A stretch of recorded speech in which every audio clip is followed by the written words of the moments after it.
বিশ্বের মোট জনসংখ্যার প্রায় অর্ধেকই শিশু, যারা প্রতিনিধিত্ব করবে প্রতিটি জাতির সত্তা আগামী বিশ্ব। এরপরও স্বাভাবিকভাবে বেড়ে উঠতে পারছে না শিশুরা। এক পরিসংখ্যানে দেখা যায়, গেল কয়েক বছরের যুদ্ধে ক্ষতিগ্রস্ত শিশুর সংখ্যা ক্ষতিগ্রস্ত সৈনিকের চেয়েও বেশি।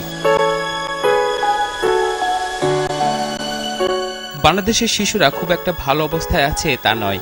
এখনও শিশু শ্রমের সঙ্গে জড়িয়ে আছে দেশের 2 কোটিরও বেশি শিশু। রয়েছে দারিদ্র্য, পুষ্টিহীনতা, স্বাভাবিক বিকাশে বাধা।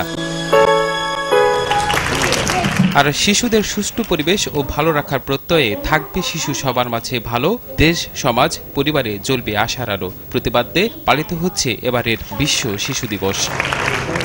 দিবসটির উদ্বোধনীতে প্রধানমন্ত্রী শেখ হাসিনা বলেন, শিশুদের উপযুক্ত নাগরিক হিসেবে গড়ে তুলতে কেবল পড়াশোনাই নয়, প্রয়োজন মেধা বিকাশের সুযোগ তৈরি করে দেয়া। খালি সারাদিন রাত পড়ো পড়ো পড়ো পড়ো বললে কারো কি পড়তে ভালো লাগে বলো?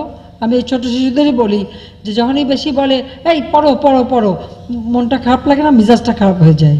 যে কি সারাদিন পড়ো পড়ো বলে। কাজে এখানে তাদের খেলাধুলা করতে দিতে হবে, সেই সাথে সাথে পড়াশোনাটা খুব সহজভাবে তারা নেবে বাচ্চারা, সেটাই আমরা চাই। সেই জন্য শিশু নির্যাতনের বিরুদ্ধে সরকারের জিরো টলারেন্স নীতির কথা জানান প্রধানমন্ত্রী। সার্বিক বিকাশে সামর্থ্যবানদের এগিয়ে আসার আহ্বান জানান তিনি। একটি শিশু যেন না খেয়ে কষ্ট না পায়, কারণ 16 কোটি মানুষের খাবার আমরা নিশ্চিত করছি, তাতে আমার শিশুরা কেন কষ্ট পাবে, পুষ্টিহীনতা ভুগবে? যারা একটু বিত্তশালী আছেন আপনার আশেপাশে, যারা দরিদ্র শিশু, নিশ্চয়ই আমি আহ্বান করব যে তারা আপনার বাড়ির কাছাকাছি যে দরিদ্র শিশুটি, সেই শিশুটি কেমন আছে, কেমন থাকে, সে লেখাপড়া করতে পারছে কিনা, তার গায়ে কাপড় আছে কিনা, বা সে পেট ভরে খেতে পাচ্ছে কিনা, যারা বিত্তবান তারা দয়া করে একটু তাদের এই শিশুদের দিকে নজর দেবেন, সেটাই আমার আহ্বান। সেটুকু করতে পারলে তাহলে আপনি দেখবেন যে আপনার শিশুর সাথে এই শিশুটিও কিন্তু বড় হতে পারে।